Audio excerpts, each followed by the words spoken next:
Podcast Lila, el podcast que te descubre la historia de grandes mujeres. ¿Te animas a conocerlas? Con Marta Palencia Leffler.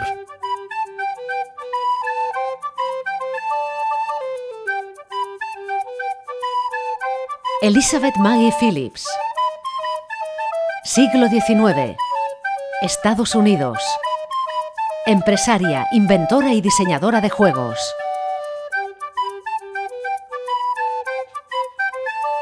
¿Sabías que Elizabeth Maggie fue la auténtica creadora del juego de mesa más célebre, conocido como Monopoly?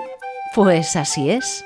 Elizabeth Maggie fue una mujer tremendamente creativa, defensora de los derechos de la mujer y una rebelde declarada contra las reglas y las políticas de su época. Estamos ante una mujer que, en pleno siglo XIX, pudo estudiar ingeniería, llegando a combinarlo con sus tareas como inventora, escritora de relatos cortos y de poesía y como actriz. Como veis, Elizabeth no fue tan solo una diseñadora de juegos de mesa, pero sí podemos afirmar que, a través de estos, dejó huella. Nuestra protagonista fue una mujer independiente que no se casó hasta tener 40 años y estaba orgullosa de serlo, y expresó su punto de vista mediante un anuncio publicitario, y por eso compró un espacio publicitario en un periódico y se ofreció, fijaos, como esclava joven y americana en venta al mejor postor, cosa que provocó gran revuelo. Con este anuncio claramente quería llamar la atención sobre la discriminación laboral y salarial que padecían las mujeres, cosa que las condicionaba, pues, entre otras cosas, a contraer matrimonio para poder prosperar. Su objetivo, según dijo ella misma a los sorprendidos lectores, pues era poner de relieve la posición subordinada de las mujeres en la sociedad, y decía: «No somos máquinas. Las chicas tenemos cerebro, deseos, esperanzas y ambiciones». Además de enfrentarse a las políticas de género, Elizabeth era una apasionada de las teorías económicas, siendo su favorita el georgismo, esto es, partidaria de las ideas del economista Henry George, que defendía que debía existir una propiedad común de la tierra.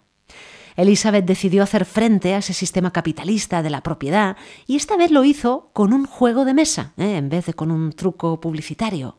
Pensar que a principios ya del siglo XX los juegos de mesa estaban popularizándose entre la clase media debido, sobre todo, al incremento de tiempo libre y a la expansión de la luz eléctrica. Así, Elizabeth creó The Landlord's Game, el juego del propietario, precursor del Monopoly, aunque su nombre no pasó a la historia porque le robaron la idea. Pero hagamos un poco de historia. Elizabeth, llamada Lizzie también, Maggie, nació en 1866 en Illinois, Estados Unidos. Ella era hija del periodista y editor James Kingsley Maggie, que además era un militante antiesclavista. Los diferentes trabajos de su padre en el ámbito periodístico llevaron a la familia de Elizabeth a residir en diferentes localidades del estado de Illinois hasta que a principios de la década de 1880 establecieron su residencia en Chicago. Gracias a su padre, Lizzie aprendió los oficios de mecanógrafa y también de impresora, todo ello después de abandonar la escuela, siendo bastante joven, para ayudar así económicamente a su familia. Pero eso no impidió que ella siempre siguiera formándose intelectualmente. Tanto es así que, unos años más tarde, quiso costearse sus estudios de ingeniería y por eso compaginó sus trabajos como mecanógrafa y más adelante dejó aflorar su parte artística y creativa y desarrolló trabajos también en el ámbito de la escenografía, la escritura e incluso hizo sus pinitos como actriz cómica en algunas salas de Washington. Mientras estudiaba ingeniería, se acercó a las teorías económicas de Henry George, conocidas como el georgismo, teorías que conoció a través de su padre. De su faceta inventiva, destacamos que con tan solo 32 años obtuvo su primera patente a favor de un dispositivo que facilitaba el paso del papel entre los rodillos de las máquinas de escribir y permitía así insertar documentos de diferentes tamaños. Hablando de inventos, os recomiendo nuestro podcast Lila número 17 sobre otra ingeniosa mujer como es Margaret Eloise Knight. Y es que Lizzie compaginó su trabajo con actividades literarias y también actividades teatrales durante su tiempo de ocio. Entre esas actividades literarias, escribió un relato que se titulaba The Theft of a Brain, el robo de un cerebro, un relato cuya temática es muy curioso, porque era la propiedad intelectual, esa era la temática principal, y estaba protagonizado por una joven novelista que acudía a hipnosis para escribir. Y posteriormente averiguaba que sus obras habían sido plagiadas por su hipnotizador y convertidas en superventas. Y cómo son las cosas que algo así sucedió en su vida real. A inicios del siglo XX, en concreto en 1902, Lizzie presentó en una revista georgista el juego de mesa The Landlord's Game, el juego del propietario. Con este juego de mesa ella quería demostrar de una forma lúdica y didáctica que el monopolio de la tierra a manos de unos pocos era perjudicial para el resto de la población y también para el desarrollo de la economía. La inspiración de este juego de mesa vino de un libro que su padre le había dado de Henry George, que se titula Progress and Poverty, Progreso y Pobreza. Y al conocer este libro, ella decidió luchar así contra el sistema capitalista de la propiedad. Curiosamente, Elizabeth concibió su invento, su juego de mesa, principalmente para niños, sí, a partir de 9 o 10 años, y lo concibió como un juego de la vida. La propia Elizabeth dijo: se podría haber llamado el juego de la vida, ya que contiene todos los elementos para el éxito y el fracaso del mundo real. Y el propósito es el mismo que parece que tiene, en general, la raza humana, es decir, la acumulación de la riqueza.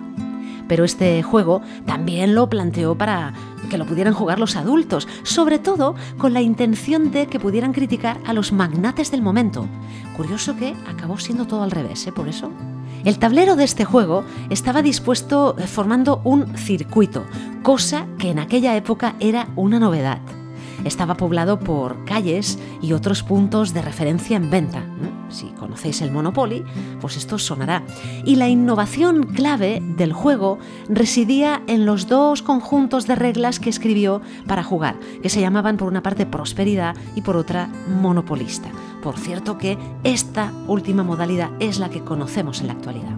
Como decía la propia Lizzie, el objetivo al plantear las dos modalidades era enseñar a la gente cómo los diferentes enfoques ante la propiedad pueden conducir a resultados sociales muy diferentes, incluso injustos para muchas personas. En 1903, Lizzie Magie registró su juego de mesa, The Landlord's Game, mediante una patente que se concedió un año más tarde. Este juego triunfó tanto en las escuelas económicas que muchos alumnos acabaron creando sus propias versiones y eso supuso un problema, claro está.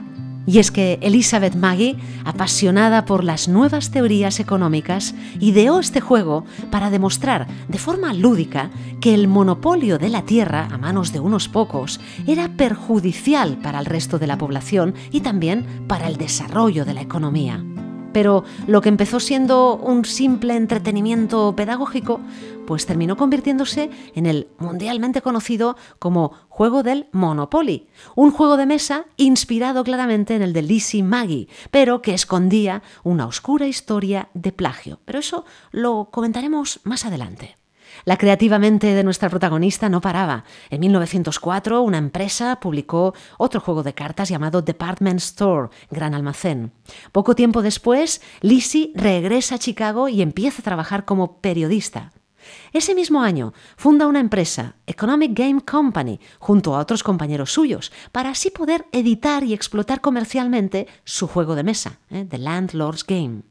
También diseñó otro juego de cartas que se llamaba Mock Trial, juicio simulado, con el exclusivo propósito de divertir mediante la recreación cómica de un juicio. Llegamos ya al momento de su vida en el que con 44 años Lizzie decide casarse con un hombre de negocios que se llama Albert Wallace Phillips y de ahí que adoptase pues el apellido de casada y se llamase Lizzie Magie Phillips.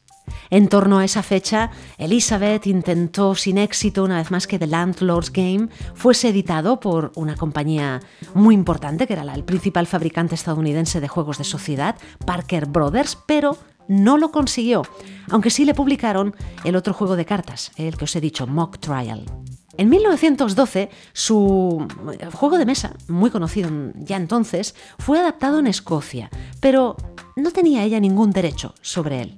Y es que esta difusión del juego vino en gran medida pues sin un control por parte de su inventora, a través de copias manufacturadas por los propios usuarios que introducían pues nuevos elementos y nuevas reglas.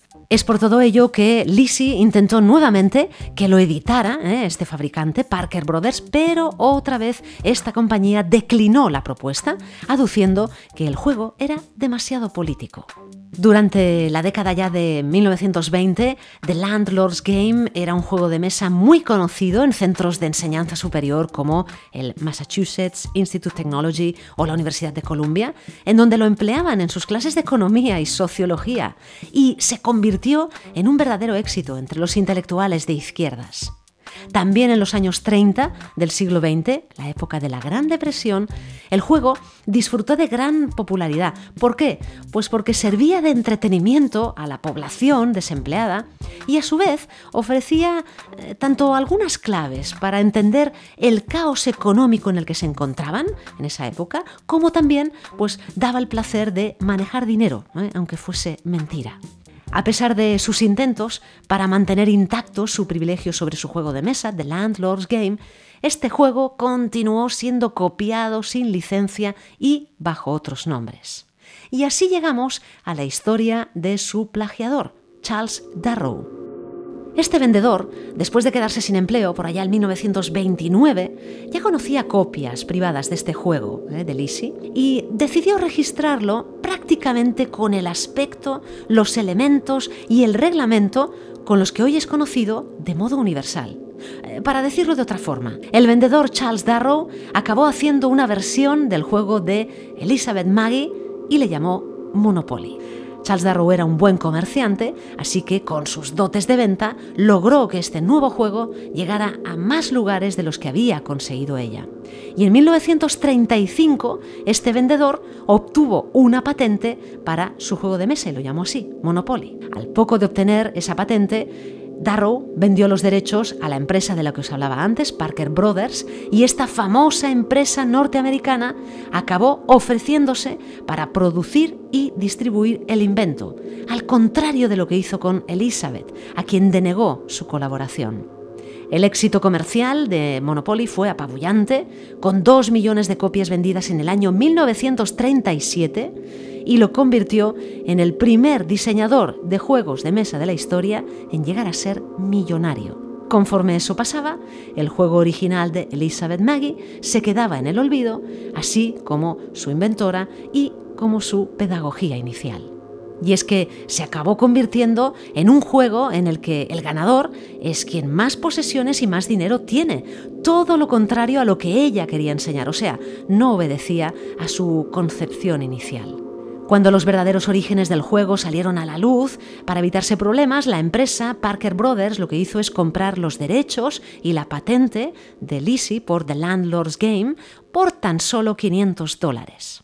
En los últimos años de la vida de nuestra protagonista tuvo que soportar muchas mentiras, entre ellas que se dijese que el auténtico inventor de este célebre juego de mesa fue Charles Darrow allá en la década de 1930.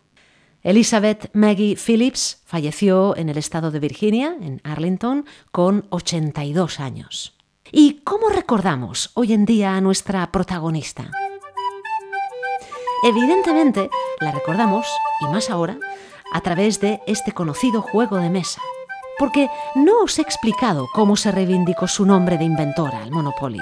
Fijaos, su papel como inventora del tablero de Monopoly fue descubierto durante una investigación, en un juicio, en la década de los 70, 1970. Este juicio lo presentó Ralph Anspach, un profesor de economía de la Universidad de San Francisco, que en esa década comenzó una larga batalla legal contra la empresa Parker Brothers sobre el juego antimonopolio que el propio Ralph Anspach había creado. Esta empresa demandó a Ralph Anspach por infringir los derechos de autor y ahí se inició un largo proceso judicial que movió muchas cosas, un proceso de 9 años y acabó perdiendo la empresa, Parker Brothers, y allí sacó a la luz la olvidada figura de la inventora y genuina creadora del Monopoly, Elizabeth Maggie. Otra mujer de enorme talento, creativa, injustamente tratada por la historia, que hemos rescatado hoy en nuestros Podcast Lila. Descubre a mujeres pioneras de la historia cada semana en el Podcast Lila. Con Marta Palencia Leffler.